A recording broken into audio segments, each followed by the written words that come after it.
Brian Musau, not only the NCAA indoor champion in the 5K, the outdoor champion in the 5K, but now a man who we can say is sub-13 in the 5K, 12:59.82. Sound Running Sunset Tour. We're here at Occidental College, Kemp Stadium.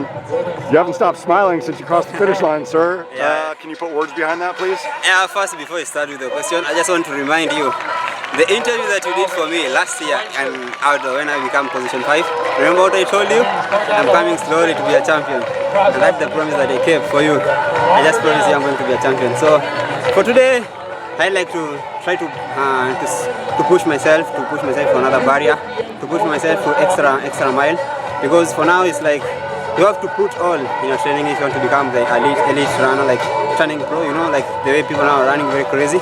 So I'm supposed to prepare myself while I'm still in school, where I don't have like a lot of pressure.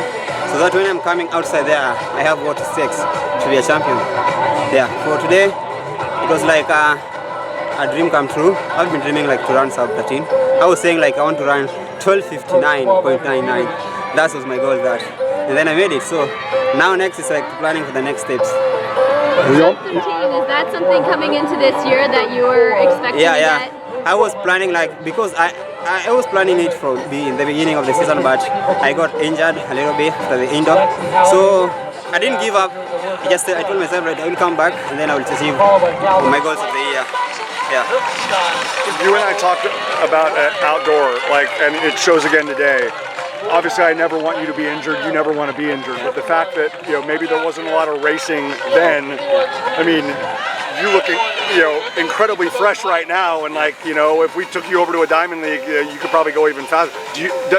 Are my words like, does that match up with how you feel right now? Yeah. You know, like for the break that I took, I think it's adding more for what I'm now, because like I took off and then my shape started coming at the end of the season. So the moment I won the championship, I knew like I was fit to win that, but I was not satisfied with that. So I wanted to do something crazy so that I can know my shape didn't win for just for the championship. I want to do something extra so that it can mark my outdoor season. I think they said after the race you're now the 3rd fastest Kenyan in the world this year. Yeah. What kind of, like, how excited does this make you now going into Kenyan champs, which are a week and a half from now or something? Yeah, you know, like to be Kenya, we are known like for running very fast.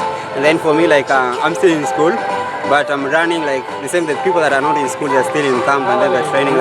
Then they have the better altitude than I am. So for me being in that list, I'm very happy and thankful to God, because it's not easy like to reach this far. Have you done any altitude training in the last couple weeks since NCAAs, knowing that's where Kenyan champs? I've been doing like, you know, my mind, I know many people have been saying like they're going to train for the altitude, but for me, what I always thank my school is our course. So for the altitude, I always tell my mind when I'm going to the course, I'm going to the altitude. So I always push myself in that hard course so that I can come and run very fast. You just go out on the cross-country course just to feel that same hurt? Yeah. So I like to run very hard, you know, it's very hard course. So I always put my mind that this is the altitude that people are training, so that I can come here with the confidence. Yeah. Brian, in that aspect, I mean, obviously I know you're always so proud to represent Kenya. What does it mean to achieve the sub-13 wearing the Oklahoma State kid? It means a lot, you know, like for many athletes are like collegiate. For many of people in their minds, they always see like it's very hard like to achieve it, because they always see like something for the pro athlete. But for me, I say like if they are doing, I can do it, because they are still human like me. So the thing is just believing in yourself and then pushing very hard. Yeah. Thanks, Brian.